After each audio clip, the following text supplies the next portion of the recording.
Friends, welcome to delta news. విద్యుత్ short circuit కారణంగా plastic కంపెనీలో అగ్ని ప్రమాదం సంభవించింది.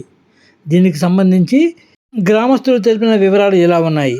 తెనాలి రూరల్ మండల పరిధిలోని కొలకలూరు గ్రామం ఊరు చివరన ఉన్న ప్లాస్టిక్ కంపెనీలో విద్యుత్ షార్ట్ సర్క్యూట్ కారణంగా అగ్ని ప్రమాదం జరిగినట్లు చెప్పారు.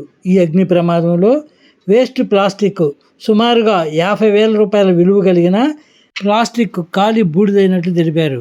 ప్రమాద ఘటనపై తెనాలి ఫైర్ స్టేషన్కు సమాచారం ఇవ్వడంతో ఫైర్ సిబ్బంది హుటాహుటిన వచ్చి మంటలార్పినట్లు తెలిపారు. ఈ ప్రమాద ఘటనకు సంబంధించి మరింత సమాచారం తెలియాల్సి ఉంది.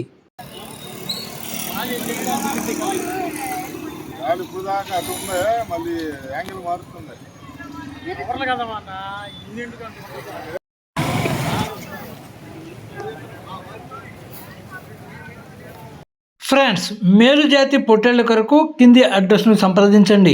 ఫ్రెండ్స్, లేటెస్ట్ న్యూస్ అప్డేట్స్ కోసం ఇప్పటివరకు మీరు మా ఛానల్ను సబ్స్క్రైబ్ చేసి ఉండకపోతే వెంటనే సబ్స్క్రైబ్ చేసుకోండి. అలాగే లైక్ చేసి మా ఛానల్ ఫాలో అవ్వండి.